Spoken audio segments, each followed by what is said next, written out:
Sejumlah obat sirop di sejumlah apotek di Medan dan Prabu Muli, Sumatera Selatan disita petugas. Razia obat sirop ini dilakukan menyusul larangan penjualan obat sirop yang menyebabkan gagal ginjal akut pada anak.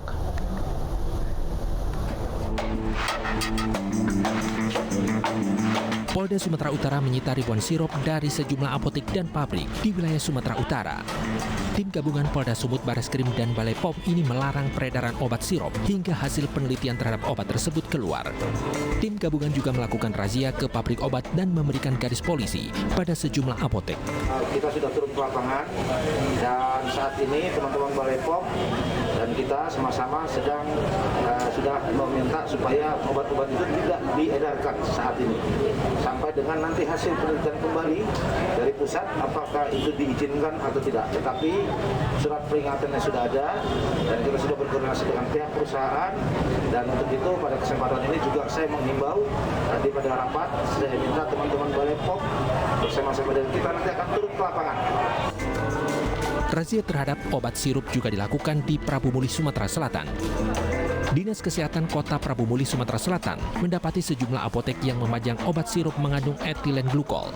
Akibatnya seluruh obat sirup disita dan dilarang untuk dijual. Penjual obat mengaku masih ada masyarakat yang mencari obat-obatan tersebut meski telah dilarang. Selain menyita obat sirup yang menjadi penyebab gagal ginjal akut pada anak, tim Dinas Kesehatan Prabu Muli juga memberikan sosialisasi pada apotek yang masih menjual obat tersebut. Tim Liputan iNews melaporkan. Pemirsa, obat gagal ginjal akut yang akan diberikan Kementerian Kesehatan kepada pasien secara gratis. Obat injeksi yang dibeli dari sejumlah negara ini pun akan dipercepat kedatangannya.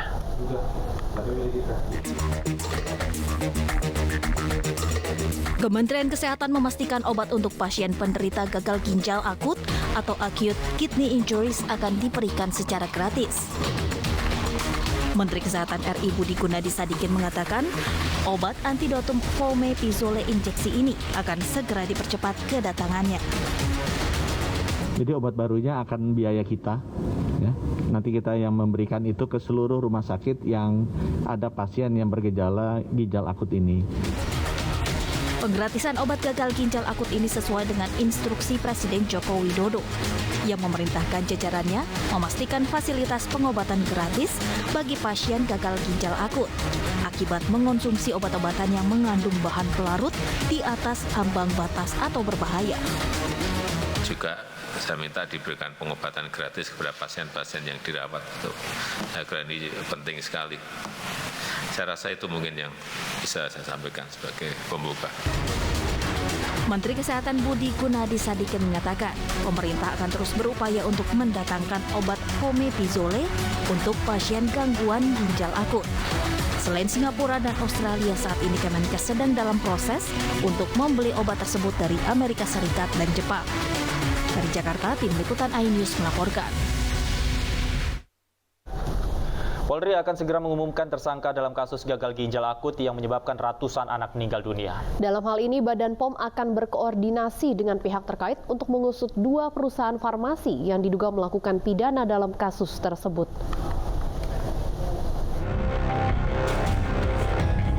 Pemerintah menemukan adanya dugaan tindak pidana dalam kasus gagal ginjal akut yang menyebabkan ratusan anak meninggal dunia. Kepala Badan POM Penny Lokito menyebut akan berkoordinasi dengan Polri untuk menyelidiki dugaan pidana yang dilakukan oleh 2 industri farmasi terkait kasus gagal ginjal akut. Penting juga dalam proses ini kami sudah mendapatkan 2 industri farmasi yang akan kami tindak lanjuti menjadi pidana, ya. Jadi Kedeputian 4 yaitu Kedeputian Bidang Penindakan dari Badan POM sudah kami tugaskan untuk masuk ke industri farmasi tersebut, bekerja sama dengan kepolisian dalam hal ini, dan akan segera melakukan penyidikan untuk menuju pada pidana, ya, perkara pidana dalam hal ini. Sementara itu, Menko Pembangunan Manusia dan Kebudayaan Muhadjir Effendi menyatakan telah berkoordinasi dengan pihak terkait. Muhadjir menyebut dalam waktu dekat akan segera mengumumkan tersangka dalam kasus gagal ginjal akut. Iya, itu salah satu. Kemudian yang kedua juga sudah melakukan pengusutan yang dilakukan oleh Pak Kapolri, dan saat kurang tahu tadi apa sudah diumumkan atau belum.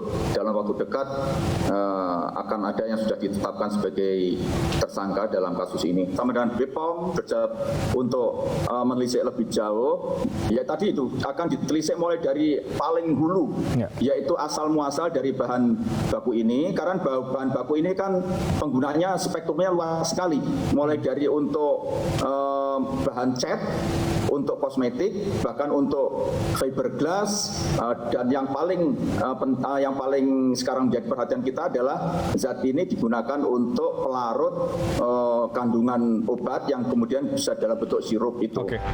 Per 24 Oktober 2022, Menteri Kesehatan mencatat ada 245 pasien yang terkena gagal ginjal akut. Dari 245 itu, 141 diantaranya meninggal dunia.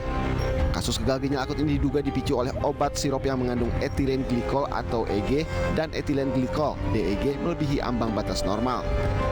Sebagai langkah kewaspadaan, Kemenkes telah menginstruksikan agar apotek maupun tenaga kesehatan tidak menjual atau meresepkan obat bebas dalam bentuk cair atau sirup ke masyarakat. Tim Liputan iNews melaporkan.